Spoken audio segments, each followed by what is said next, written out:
Oramos al Señor. Padre, gracias por todo lo que tú nos has dado, por poder estar aquí. Gracias, Señor, por la bendición de compartir tu palabra. Gracias, Señor, por considerarme.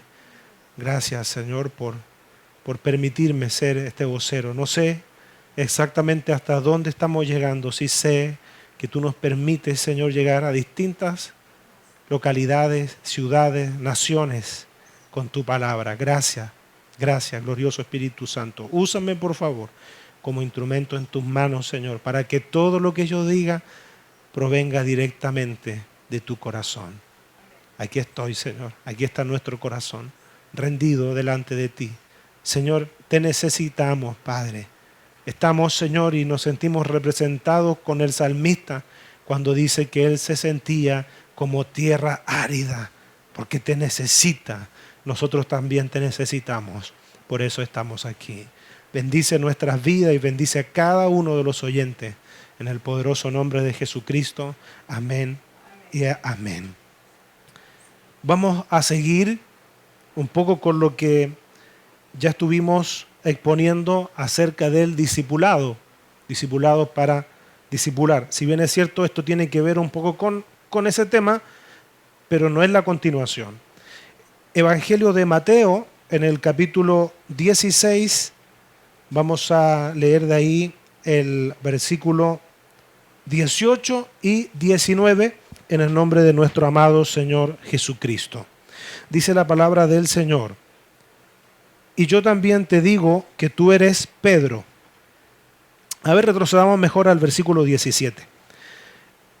Entonces respondió Jesús: bienaventurado eres Simón, hijo de Jonás, porque no te lo ha revelado ni sangre, sino mi Padre que está en los cielos. No te lo reveló carne ni sangre, sino mi Padre que está en los cielos. Y el versículo 18: y yo también te digo que tú eres Pedro, y sobre esta roca edificaré mi iglesia. Vamos a dejarlo hasta ahí. Quiero que conservemos dos cositas. Lo primero, del versículo 17, bienaventurado eres Simón, hijo de Jonás. Y lo que dice el versículo 18, la primera parte: y yo también te digo que tú eres Pedro. Eso es. ¿Sabe? En los tiempos bíblicos, los nombres, todos los nombres significaban algo, ¿no es cierto? Tienen un significado. Hoy día la gente no se ocupa mucho de eso. La gente pone un nombre que suene lindo, o una combinación de nombres que suene lindo. Pero en los tiempos bíblicos, los nombres tienen un significado que está generalmente asociado a alguna característica. Por ejemplo, si usted se recuerda de lo que relata uno de los libros de crónicas de Jabes, ¿ah? Jabes tiene un significado, ¿no es cierto? Porque la circunstancia en la que Jabes nació fue una circunstancia bien dolorosa. Lamentablemente la Biblia no nos otorga mayores detalles para conocer, saber, profundizar, pero su nombre lo dice todo. Hoy día, como le digo, es diferente. Entonces Jesús lo vemos en varias ocasiones que ponía otro nombre a sus discípulos, ¿cierto? Porque acá en estos versículos que nosotros hemos citado de este capítulo 16 de Mateo, está hablando con Simón. Simón acaba de hacer tremenda confesión. Tú eres el Cristo, le dice. Y Jesús sabe, como sabe todo, porque Jesús nunca ha dejado de ser Dios. Nunca. Por eso se habla de Dios hecho hombre. Aún en esa situación de haberse humanizado.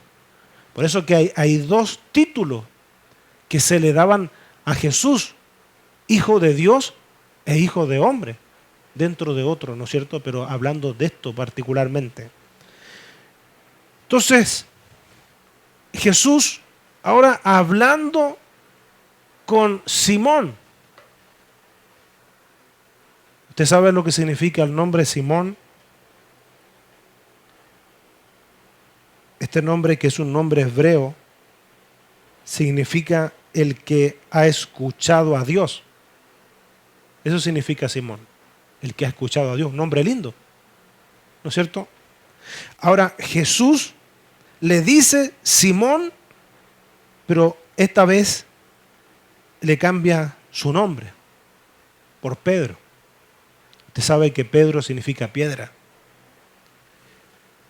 Y fíjese que aquí hay una característica que yo quiero resaltar y que considero que es fundamental para que usted y yo podamos cumplir con la gran comisión de ir y hacer discípulos. Primero que todo, quiero decirle que ninguno de los que estamos aquí, ninguno, aunque usted haya nacido en el templo, ninguno está aquí por bueno, ninguno está aquí por excelente, ninguno está aquí por ser el mejor. De hecho, si usted mira el perfil de los primeros hombres que Dios llamó, dígame cuál humanamente podríamos decir, no, es que él tenía que estar. ¿Cuál? Entonces, ninguno de nosotros que hemos sido llamados por Jesucristo, porque Él es el que llama. Acuérdense que Jesús le dijo a sus discípulos que nosotros no fuimos los que lo elegimos a Él, sino que Él nos eligió a nosotros. Mire qué tremendo. Pero no nos eligió por nuestro currículum, no nos eligió por nuestra experiencia, no nos eligió por la familia, por el apellido, no. Él llama a quien Él quiere llamar. Es un privilegio, claro, que nos haya llamado, pero Él es el que llama. Él llama a quien quiere. Entonces ninguno, y por favor grábese esto, ninguno de nosotros fue llamado por el Señor por alguna condición que hayamos tenido en ese momento, más allá de lo que hayamos hecho, porque en realidad no nos llamó por ser los mejores, porque nuestra situación antes de Cristo en nuestra vida es que nosotros estábamos muertos. Eso dice la palabra. Éramos muertos en vida. Estábamos muertos. ¿Qué quiere decir la muerte bíblicamente? Cuando el apóstol Pablo utiliza esa metáfora, decir estábamos muertos, esa aseveración, ¿saben lo que está diciendo? Estábamos separados de Dios. Toda persona que está separada de Dios es una persona muerta. Eso habla, muerte. Por eso también que la Biblia habla de una segunda muerte, que no es una muerte literal, porque nosotros lo asociamos, la muerte lo asociamos a una persona que deja de existir en esta tierra. Pero la persona que deja de existir en esta tierra en realidad no es que deje de existir. Hay un espíritu en esa persona. Hay eternidad. Lo que deja de existir es la cáscara, el envase. Por eso que la muerte habla la Biblia, habla de una muerte segunda, de una separación con Dios. A eso se refiere. Entonces ninguno está aquí por mérito. Entonces, fíjese que es más, Jesucristo en una oportunidad dijo, te alabo, Padre, porque has escondido estas cosas a los sabios de este mundo, de esta tierra, y se las has revelado ¿a quiénes? A estos grandes, a estas estrellas, a estos tremendos, a esta eminencia. No, se las has revelado a estos pequeños. A estos pequeños. ¿Se da cuenta? Entonces, si se fija, si pone atención, esa es nuestra condición. Esa es nuestra condición. Cuidado. Cuidado. ¿Sabe por qué le digo cuidado? Porque hoy día pareciera que el evangelio para algunos se ha transformado en una especie de títulos. ¿Quién tiene un título más grande? Jesús dijo, se la ha revelado a estos pequeños. Jesús dijo, el que no sea como un niño, mire la simpleza. O sea, ¿quién no entiende eso? El que no sea como un niño. Una de las cosas, entonces, que muchas veces a nosotros se nos presenta como una barrera para poder llegar con el evangelio a otras personas son los prejuicios. ¿Por qué? Porque usted no se va a atrever a hablarle de Cristo a alguien que usted dice, no, yo creo que esta persona no necesita. No, yo creo que esta persona, ¿para qué le voy a hablar si yo veo que esta persona tiene todo? Entonces, los prejuicios. Entonces, si fuera por prejuicio, por eso váyanme poniendo atención, si fuera por prejuicio, Jesús, ¿qué hacía llamando a estos hombres? ¿Qué hacía Jesús, por ejemplo, en la casa de Zaqueo? ¿Qué hacía ahí? Si fuera por prejuicio. Pero los prejuicios a nosotros nos limitan. ¿Sabe por qué? Por eso también que quiero que guardemos esto en nuestro corazón, lo atesoremos. ¿Sabe por qué? Porque Jesús, ¿qué cree usted que es lo que estaba viendo? Póngame atención, por favor, ya vamos a tener tiempo para las demás cosas. Estamos en la palabra, ya corregimos lo demás. ¿Qué cree usted que es lo que Jesús está viendo? ¿Usted cree que Jesús, cuando está con Pedro, cuando llama a Pedro, Jesús está viendo el presente de Pedro? ¿O está viendo lo que Pedro va a llegar a ser en sus manos? ¿Se da cuenta? Entonces hay dos cosas. Entonces lo que nosotros hoy día necesitamos pedirle al Señor, usted lo necesita, yo lo necesito, es que en nosotros el Señor ponga su mirada. Que el Señor en nosotros ponga su sentir. Que para el Señor lo más importante no es el pasado. Porque si fuera por el pasado, vuelvo a decir, si fuera por el pasado, entonces vamos a tener que ver quién es el último que cierra acá y que apaga la luz y cierra. ¿Quién era el mejor de nosotros? ¿Ve? Entonces no es que el Señor esté tan pendiente del pasado, sino que lo que el Señor puede hacer en la vida del hombre, en la vida de la mujer que se dispone en sus manos. Eso es lo importante. Por eso, ¿qué es lo que estaba viendo Jesús cuando le dice, tú eres Simón, hijo de Jonás? Pero yo te digo que tú eres Pedro. Pedro. Yo le pregunto, ¿usted cree que acaso esto fue automático? ¿Usted cree que Pedro no cometió errores? Alguien me dijo y me quedó grabado. Yo no he cometido errores, me dijo, ¿no es cierto? Dijo, yo he cometido horrores. ¿Usted cree que Pedro no lo cometió? ¿Usted cree que los 12 discípulos de Jesús eran personas perfectas? ¿Usted cree que ellos no tenían problemas? ¿Usted cree que entre ellos no había diferencia? ¿Acaso usted no ha visto ese pasaje donde viene la madre de 2 de los discípulos a decirle, mira Jesús, cuando esté en tu reino, mire las madres, lo que son capaces de hacer? Te pido que usted les dijo hasta dónde quería que estuvieran sus hijos. ¿Ve? Entonces usted cree que no había diferencia entre ellos. Pero ¿qué fue lo que miró Jesús? No crea que el discipulado de estos 2 hombres fue fácil. En Jesús vemos que se manifestaron todos los dones en Jesús. Todos los dones se manifestaron en Jesús. Usted ve en Gálatas capítulo 5 que parte del fruto del Espíritu Santo en nosotros es la paciencia. Ahí lo vemos. Ahí lo vemos. ¿Acaso no vemos en la Biblia a un Pedro impulsivo que algunas veces acertó? Sí, le dio en la tecla, como dicen, sí, acertó, pero otras veces no. Vea usted y recuerde el pasaje cuando van a buscar a Jesús, la palabra se tenía que cumplir. Pero mire usted lo que hizo Pedro. Sacó su espada y fue y agredió a uno de los soldados. Y recibió su ministración, claro, por cierto, porque la palabra se tenía que cumplir. Cometió sus errores. ¿Y sabe qué? Porque nosotros también hemos cometido los nuestros. No estoy haciendo una apología al error. No. Porque una cosa es cometer errores y otra cosa es vivir en el error. Son dos cosas diferentes. Entonces, ¿sabe lo que necesitamos nosotros? Urgente. Ver las cosas como Dios las ve.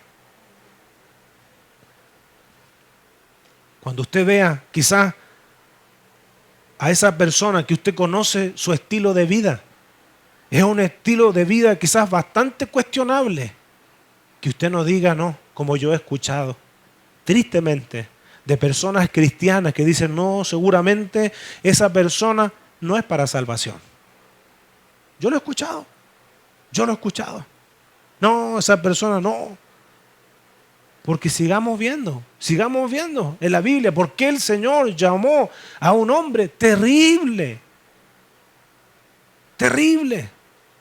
a un Saulo de Tarso, que fíjese que cuando él iba camino a Damasco, él no andaba predicando, porque según él estaba bien. Era un hombre que tenía una de las mejores formaciones, si se quiere, teológicas de la época. Él estaba bien, los que estaban mal eran los hermanitos que andaban predicando, esos herejes. ¿Y sabe lo que él decía? En otras palabras, si lo pudiéramos interpretar, a estos locos hay que matarlos todos, a todos. Era severo, era frío, tremendo, pero él creía que estaba haciendo las cosas bien. Y fíjese, y Dios lo llamó a él. Y Dios utilizó gente. Por más que uno pueda decir, a ver, pero espéreme un poco, porque lo que yo veo en el libro de los Hechos, de que él iba en su caballo y se cayó del caballo y escucha una voz y queda ciego, pero la historia no termina ahí. No, el Señor utilizó a un hombre que sabe lo que estaba haciendo cuando el Señor lo encomienda, que vaya, le da la dirección, que vaya donde había un hombre que Dios ya lo había apartado.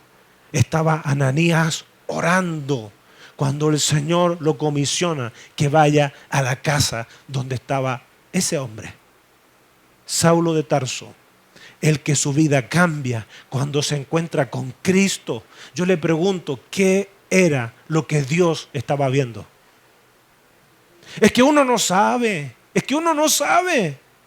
Por eso yo le digo y estimulo en esta hora, en el nombre de Jesús, a los padres que están escuchando, que probablemente están viendo a sus hijos que se le han descaminado y ven que están viviendo perdidamente.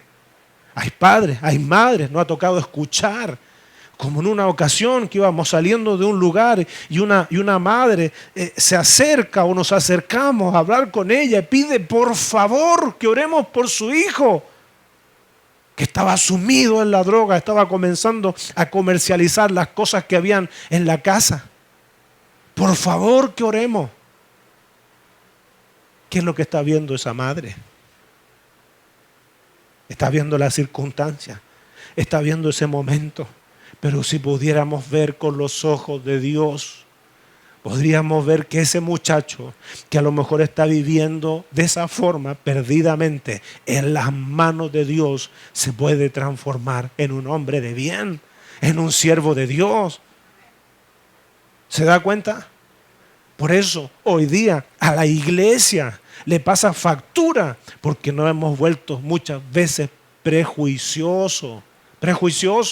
No nos atrevemos a hablarles del Señor al vecino, como me dijo un hombre un día, un empresario, que en su momento más difícil, en la hora más oscura de su vida,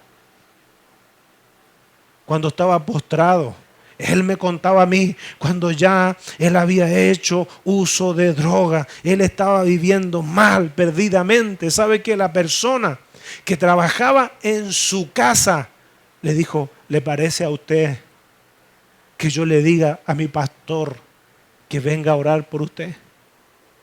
Un hombre de dinero, buena situación económica. ¿Le parece a usted, dijo esa mujer que yo no sé quién es, me lo contó él? ¿Le parece a usted que yo le diga a mi pastor que venga a orar por usted? ¿Sabe? Cuando el hombre ya casi ni se levantaba, pasaba acostado, deprimido, mal, con su vida hecha un desastre, así con todas sus letras, su familia al borde del precipicio por reiteradas infidelidades, alcoholismo, droga y qué sabe, qué más cosas. Ahí estaba el hombre sumido y lo que le aguardaba en ese momento, seguramente si el Señor no aparecía, era la muerte. ¿Cuánta gente en medio de esos cuadros oscuros, donde para ellos es un suplicio despertar cada mañana y enfrentar la misma realidad? Es un suplicio. Algunos lamentablemente toman una decisión drástica, como me enteraba hoy de un hombre que decidió atentar contra su vida. Si hay alguien que nos está escuchando y está pasando por ese proceso, eso no soluciona nada. Empeora las cosas, porque en tu vida hay eternidad, en nuestra vida hay eternidad. En alguna parte pasaremos la eternidad. Lo mejor que puedes hacer en el lugar donde estás, como me lo dijo un hombre que había sido traficante de drogas, me lo dijo a mí, metido incluso en el negocio de la prostitución, tenía mujeres que trabajaban para él, me lo dijo. Dice que un día estaba en el campo, porque todos los días dejaba su porción lista de drogas. Me dijo incluso cuál era la porción. La dejaba en la heladera, en el refrigerador. Hasta que un día en el campo, cansado de esa vida, clamó a Dios, como muchos lo han hecho. Si es verdad que existe un hombre que cuando lo conocí tiene tatuajes por todos lados, hasta en las piernas tiene tatuajes. Yo no sabía que eso en la cárcel es ser tremendo, ¿eh? Es de los pesos pesados, tener tatuaje hasta en las piernas. Ese hombre en esa situación, en el campo, clamó a Dios y en una congregación pequeña, él se recuerda que el pastor hizo un llamado para recibir a Cristo. Él pasó, recibió al Señor y dice que cuando llegó a su casa, le dijo a su esposa, vamos a comenzar a ir a la iglesia. ¿Y sabe lo que le dijo ella? ¿Qué fuiste lo que consumiste ahora? Claro, porque pensó si toda la vida metido en el tema de la droga. Ahí estaba clamando. Y vuelvo al caso de este empresario. Fue un pastor a orar por él a su casa y ahí comenzó su proceso de restauración. Pero un día hablando con él, él me dijo que conocía a un pastor y ¿sabe lo que me dijo? Este empresario él nunca me invitó a la iglesia. Nunca me invitó. Yo conozco al pastor.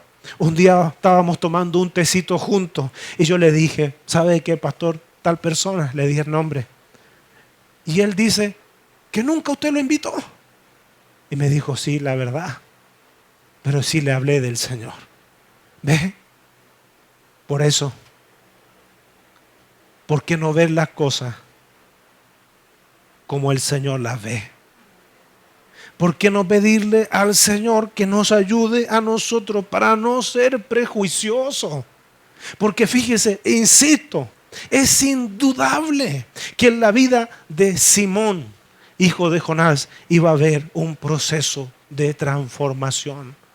Iba a haber esta escuela donde el Señor nos mete para ser trabajados, para ser formados, para que él, Pedro, llegara a ser una persona distinta. Desde el libro de los Hechos vemos a un Pedro ya diferente.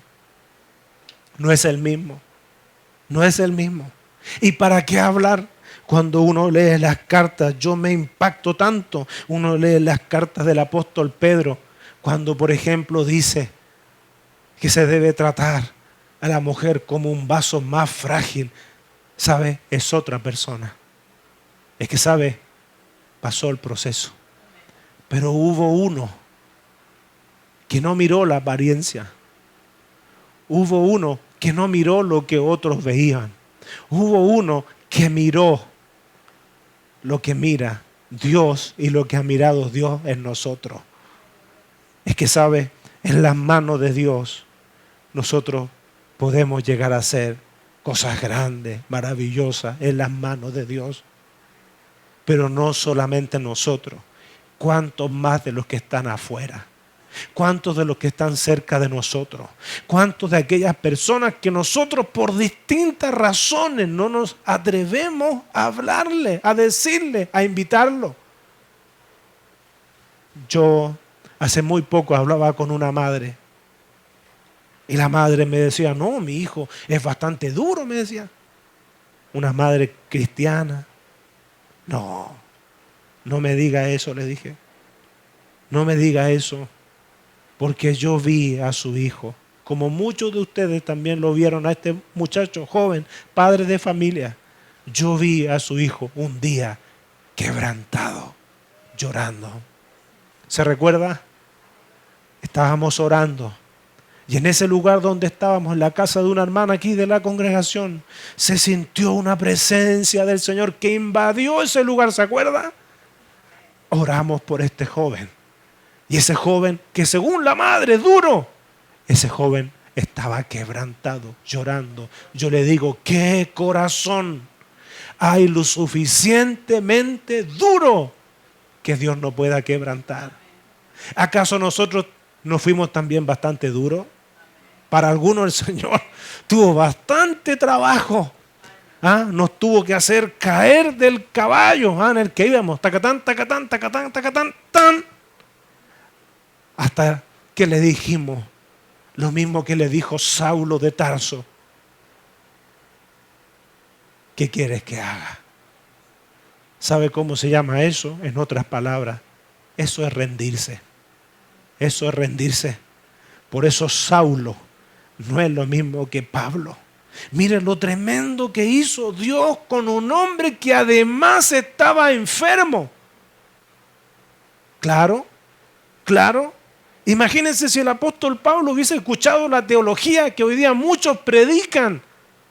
Porque Pablo dice, está en la Biblia, si no les gusta, lo siento, está en la palabra de Dios. 3 veces le he pedido a Dios que saque este aguijón. Un apóstol de verdad, really, de verdad. El principal escritor que Dios usó en el Nuevo Testamento, ¿sabía usted? Que cargaba una enfermedad. Y él podía haber dicho, bueno, lo voy a declarar que voy a ser sano. Voy a soltar la palabra que voy a ser sano. Él dice que oró y el Señor le dijo, bástate mi gracia. Mi poder se perfecciona ¿en qué cosa? En las debilidades. Gloria a Dios. Saulo no es lo mismo que Pablo. Y si usted mira las escrituras, yo le invito a que vea a Pablo a través de los años. Hay una cronología en sus cartas. No es el mismo. Usted ve cómo fue siendo transformado en las manos del Señor, cómo fue siendo un hombre valiente, cómo fue un hombre tremendo siervo en las manos de Dios. Debe ser sin desmerecer a ninguno. Pero en la Biblia, en el Nuevo Testamento, después de Jesucristo, debe ser uno de los más grandes hombres de Dios. Y si lo pudiéramos ver en toda la Escritura, ¿sabe qué? En toda la Escritura, a la altura de un Moisés. Tremendo hombre. Y yo le pregunto, ¿y qué estará viendo Dios en nosotros? Es que si Dios nos llamó a nosotros es por algo. No tengamos prejuicio hacia otros, pero tampoco tengamos prejuicio hacia nosotros mismos. Porque a veces decimos, bueno, ¿qué? El Señor podrá usarme a mí Como me dijo una vez una hermana que yo no sé leer ni escribir. Bueno, ¿qué le cuesta al Señor usar a una persona que no sepa leer ni escribir? Se ha usado tanto a través de la historia que fueron tremendos hombres, tremendos predicadores que cargaban una Biblia, ¿sabe? Y no sabían leerla, como otros tantos que aprendieron a leer en la Biblia. El Señor le enseñó. Yo escuché en una oportunidad a un hombre que dijo: hermano, yo no sé leer, lo único que yo sé leer es la Biblia. Mire, ¿qué le cuesta al Señor hacer eso? Por eso, para terminar, Jesús vio lo que otros no veían. Y yo estoy seguro que Jesús en nosotros también vio lo que otros no vieron. ¿Ah? ¿Qué éramos nosotros para los demás? ¿Qué decían los demás? A veces nuestra personalidad viene tan dañada desde la propia familia. Los padres, por distintas razones, en vez de ayudar, en vez de ser pilares para sus hijos, saben, hay muchos padres que dañan las personalidades de sus hijos tempranamente, con palabras que quedan grabadas ahí a fuego. ¿Y quién eres tú? Si tú no sirves para nada. ¿Ah? No, si tú fuiste un error, la verdad que a ti te trajo el camión de la basura. ¿Quién no ha escuchado alguna vez eso? ¿Ah? El camión de la basura. Te encontramos botado. Imagínense. ¿Quién crece con una personalidad sólida, robusta, potente? Así. Sin embargo, qué maravilloso es. Porque al igual como cuando el Señor vio a Simón Pedro, a Simón, hijo de Jonás, Jesús le dijo: tú eres Simón, hijo de Jonás, pero también te digo que tú eres Pedro. ¿Sabes lo que estaba viendo el Señor en ese momento? El Señor estaba viendo el trabajo terminado.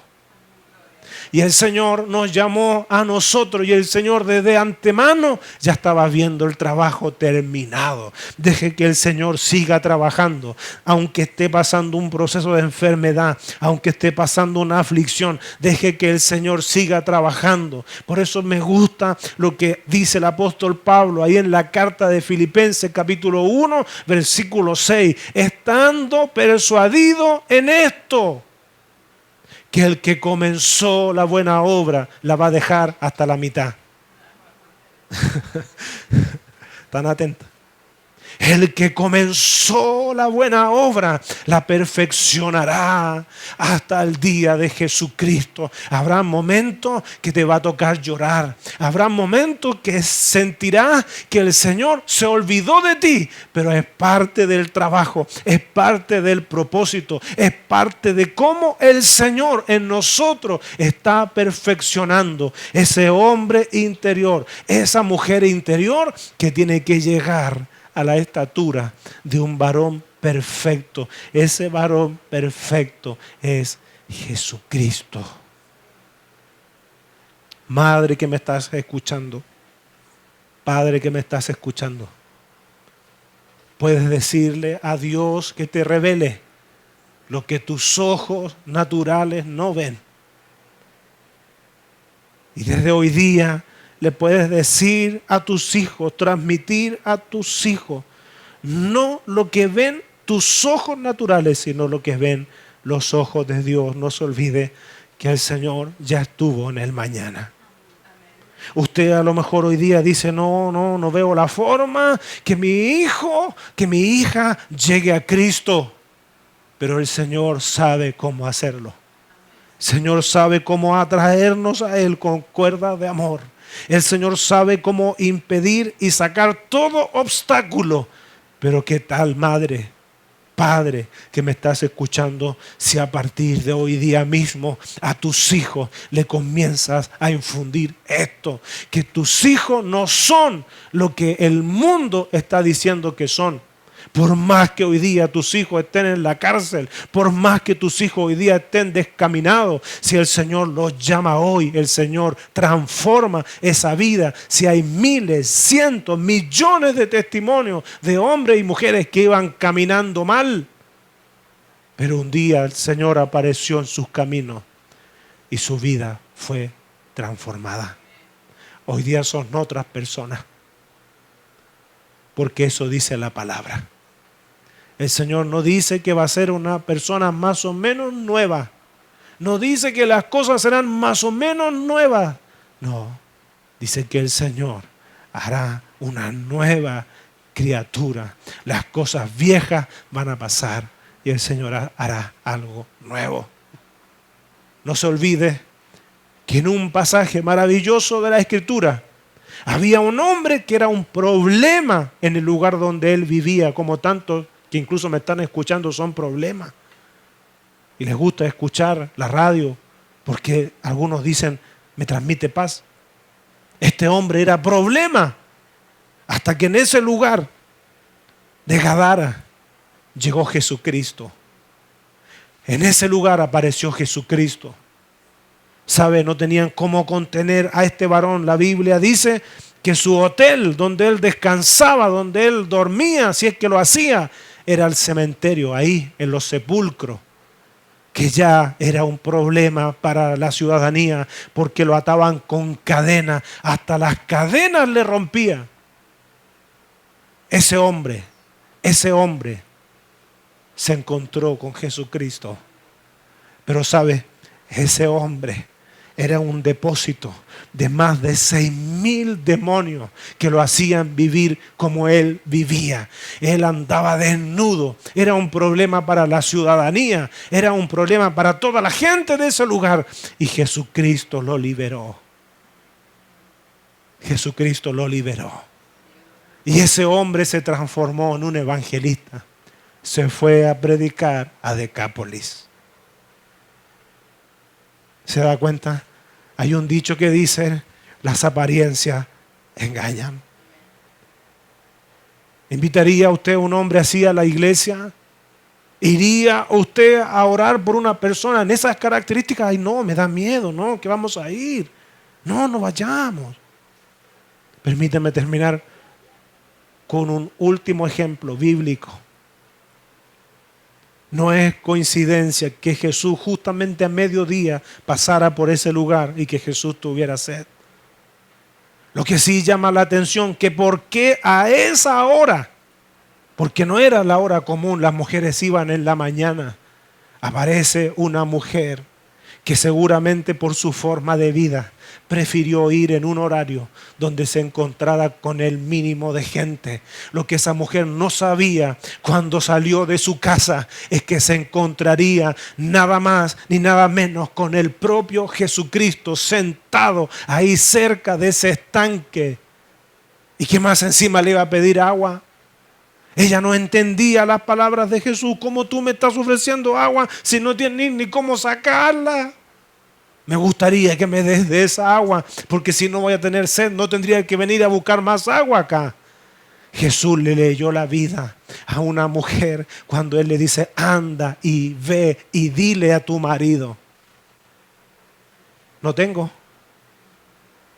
Bien has dicho, porque 5 has tenido. Y el que hoy día está contigo no es tu marido, es tu conviviente. ¡Wow!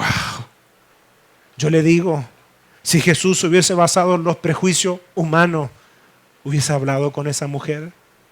¡Ay, no! Mire, Jesús está hablando solo con una mujer. ¡No! Acuérdese, Él está viendo lo que otros no ven. Esa mujer, lo dice la palabra, se transformó en un puente donde muchos vinieron a Jesucristo por el testimonio de una mujer que, ¿sabe qué? Su currículum humanamente no daba el ancho. Pero Jesús vio lo que otros no veían. Les digo algo, hasta los propios discípulos se sorprendieron de cómo Jesús estaba hablando solo con esa mujer. ¿Y saben lo que hicieron los discípulos? Lo mismo que tenemos que hacer nosotros. Calladito, más bonito. Véalo, no sale así. No sale así. Se extrañaron. Ellos fueron a comprar y se extrañaron que cuando regresaron se encontraron al maestro hablando con esa mujer. Pero ¿sabe qué maravilloso el Señor? Que el Señor transformó la vida de esa mujer. Hay un antes y un después en la mujer samaritana, luego de encontrarse con Jesucristo, como hubo un antes y un después en nosotros. Por eso no tenga miedo en anunciar la palabra. No tengas miedo en hacer discípulos.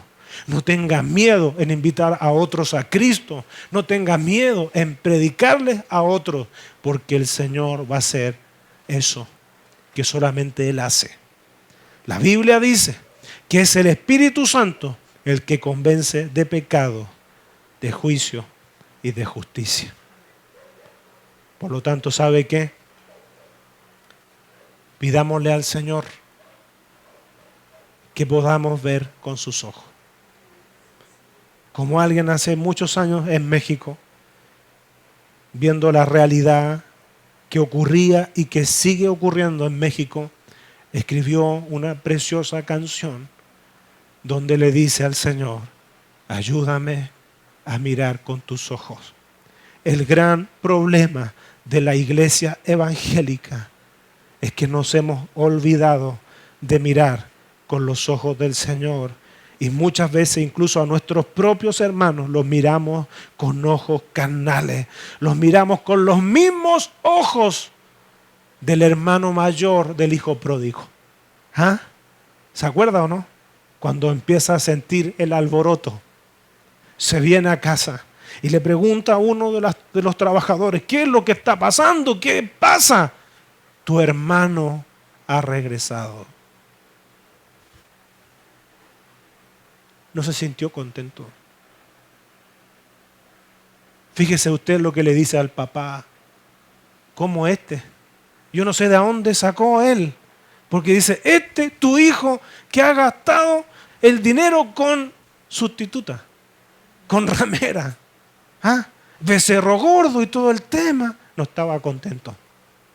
Fíjese que no anda muy lejos eso de la realidad de muchos de los que hoy día estamos sirviendo al Señor. No miramos con los ojos de la gracia, no miramos con los ojos del amor, no miramos con los ojos del perdón, no miramos con los ojos de Dios. No tenemos ese mismo sentir que tuvo ese padre que dijo: mi hijo muerto era y ha revivido, se había perdido y es hallado. Lo necesitamos. Lo necesitamos. No me diga que no. Yo lo necesito, por lo menos yo lo necesito, lo confieso delante del Señor. Lo necesitamos porque ¿sabe qué? Lo que quiere hacer el Señor es salvar a la gente. Y para esa misión el Señor Jesucristo nos dijo: por tanto, si pueden, cuando puedan, si es que quieren, vayan. Lo que dijo el Señor Jesucristo: por tanto, id y hacer discípulos a todas las naciones, bautizándolos en el nombre del Padre, del Hijo, del Espíritu Santo, enseñándoles que guarden todas las cosas que yo sé que os he mandado. Usted tiene que hacer discípulo. Sí, a usted le estoy diciendo. Tiene que hacer discípulo. Yo tengo que hacer discípulos. Para eso nos llamó el Señor, no solamente para ocupar un lugar acá. Y sabe que para poder hacer discípulos, una de las primeras cosas que necesitamos es sacarnos los prejuicios. Mirar con los ojos del Señor. Recuerde, tú eres Simón, hijo de Jonás. Y también te digo que tú eres Pedro. Decirle al Señor, pedirle al Espíritu Santo que nos revele, que nos muestre lo que el Señor va a hacer con esa persona. Y qué maravilloso es cuando el Señor nos usa y cuando comenzamos a ver vidas transformadas, vidas cambiadas, y hemos sido lápices en las manos del Señor para escribir historias de vida que iban mal encaminadas, pero cambiaron cuando se encontraron con Cristo, cuando se encontraron con un hermano mayor que no miró por debajo del hombro, sino que abrazó, cobijó, dio amor y enseñó, formó. Oramos al Señor. Padre, gracias por esta tu palabra. Gracias, Señor, por hablarnos en esta hora. Pon en nosotros, glorioso Espíritu Santo, esa sensibilidad, por favor, Señor, para mirar con tus ojos, porque tus ojos y tu mirada, lo dice tu palabra, tú no miras lo que mira el hombre. Tú no miras la apariencia, tú ves el corazón y sabes tú, amado Dios, qué es lo que puedes hacer en la vida de los que estamos aquí hoy, como también en la vida de aquellos y aquellas que aún no han llegado a tu camino. Ayúdanos, por favor. Ayúdanos, Señor. Saca cualquier clase de prejuicio de nuestras vidas y que podamos, Señor Jesucristo, ser imitadores de ti. Qué maravillosos ejemplos tenemos aquí en tu palabra. Hemos visto algunos que nos enseñan, son guías para nosotros, pero necesitamos, Señor, también imitar esos lindos ejemplos. Gracias, glorioso Espíritu Santo, por hablarnos una vez más en el poderoso nombre de Jesús. Amén y amén.